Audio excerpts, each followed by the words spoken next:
which brings me to Marcus Aurelius. I read him with great pleasure and astonishment, frankly. I mean, it is such a modern and edifying take on ethics and one's own personal well-being, and just not being encumbered by thoughts and vanities that are so easy to cut through once you notice them, but so captivating and deranging of your life when you don't. And there's more wisdom in that book than almost any book I can name, and you don't have to believe any bullshit to honor it and use it. Let me offer you a continued explication here. And you didn't answer my question about what all these crazy medieval people were doing, spending almost all of their excess capital, building a representation of the sky and putting an image on that. So just hang on a sec. Okay. So let's talk about what it would mean to embody the truth. So there's a deep idea in Christianity that this is what it would mean. It would mean to confront the suffering of life voluntarily to its fullest, which would mean to accept the necessity of death and betrayal at the hands of your fellow men without undue bitterness. To accept that voluntarily and to still understand that your fundamental ethical task is to work towards the redemption of the world.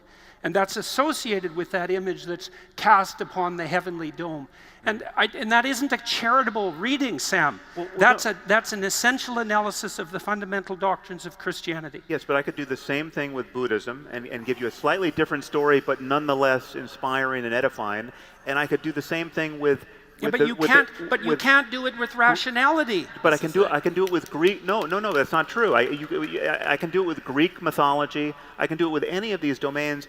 But the crucial bit for me is that in order to make use of those stories, I don't have to believe in Revelation. I don't have to believe that you get everything you want after you die. I'm not sure Jordan's suggesting that you do. But I'm talking about the applause of conventionally religious people who think that their conventional religion is in some way cashed out or redeemed or supported by the reading you're giving now of Christ in the starry heavens.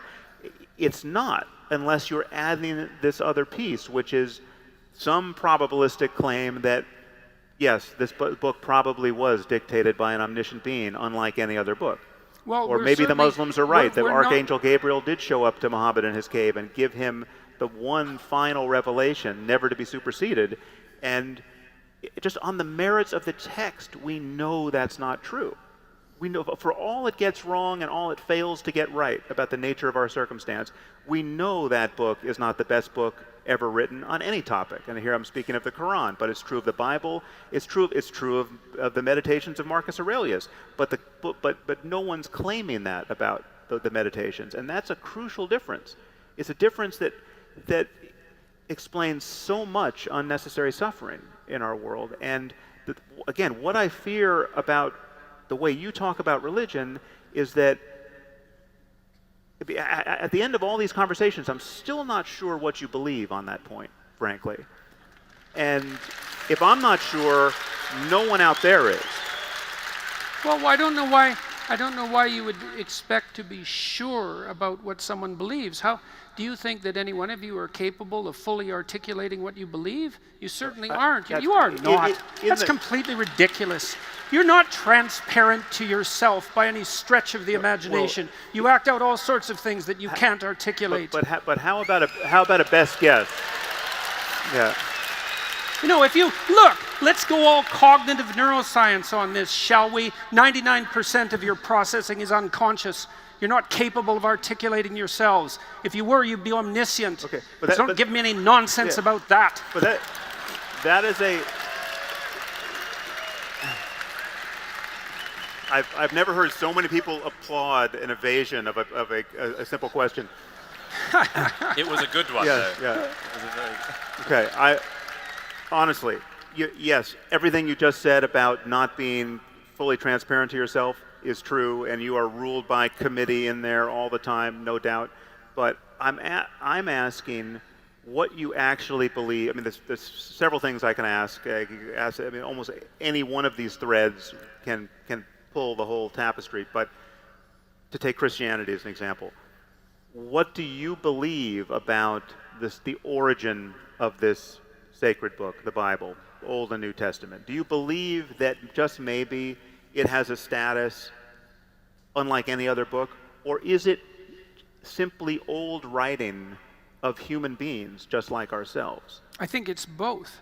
Okay, so but so what does that mean? That you're saying that there's somebody who's taking dictation that is unlike any other dictation. So Homer, though Well, Sam, creative, or Shakespeare, though creative, was doing something we understand the else. sources of inspiration. Okay, but if you but talk to everyone's been creative inspired. people, if you talk to creative people, Yes, they okay, they often describe themselves as something approximating a conduit through which higher wisdom is pouring. Again, you're dodging. Shakespeare could say that, and Yes. and any writer can say that. Ultimately, Yes. right? And it's also the case that we would rank order those writers, which is why you pointed to Shakespeare, in terms of the generalizable validity of their revelations. Sure. And so, well, look, so you run into the same issue. You criticize the Bible, and look, fair enough, but you're also evading a very important issue, which is how do you quantitatively rank the contributions of literature without assuming that there's a hierarchy of revelation? There's a hierarchy of wisdom. Sure, there's a hierarchy of human wisdom. I will grant you that every day of the week. But But we're talking about primates like ourselves having conversations, and this is the most important game we can play. I mean, this is the best game in town, and it has always been so. But people are imagining, and it includes, as you said at the outset, what I would call spiritual experience. And spiritual experience admits of a fact-based discussion about the nature of human consciousness. And why do you allow that as an exception? Because it's not an exception; it's part of the data set. So it's possible to have so this is spiritual experience without the possibility of concretized revelation. No. So it's a formless spirituality that you're advocating. No. You can have. I'm not even discounting the possibility that there are invisible entities out there in the universe far smarter than ourselves who we could possibly be in dialogue with.